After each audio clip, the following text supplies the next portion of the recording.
How to use LawDepot online legal forms properly. Beginner mistakes that cost you. Most people assume that filling out LawDepot forms is simple, but the surprising truth is that beginners often make mistakes that lead to incomplete, invalid, or unenforceable documents. The first mistake is skipping instructions. LawDepot provides step-by-step guidance, but beginners who rush through questions may misunderstand requirements or select incorrect options, leading to errors. Another common error is not providing accurate personal information. Names, addresses, and dates must be precise. Beginners who enter outdated or inconsistent information risk invalid forms. Many users fail to review their documents. LawDepot allows edits before finalizing, but beginners who skip review may miss missing clauses, errors, or inconsistencies that affect enforceability. Ignoring jurisdictional rules is another pitfall. Legal requirements vary by state, and beginners who assume one-size-fits-all forms may face rejected documents or legal complications.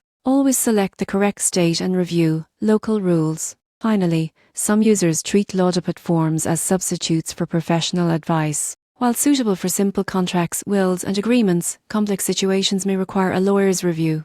Beginners who skip this step risk overlooking important legal nuances. To use LawDepot properly, follow instructions carefully, enter accurate information, review documents thoroughly, select the correct jurisdiction, and consult a professional when needed. Avoid these mistakes, and your documents will be valid, clear, and legally sound.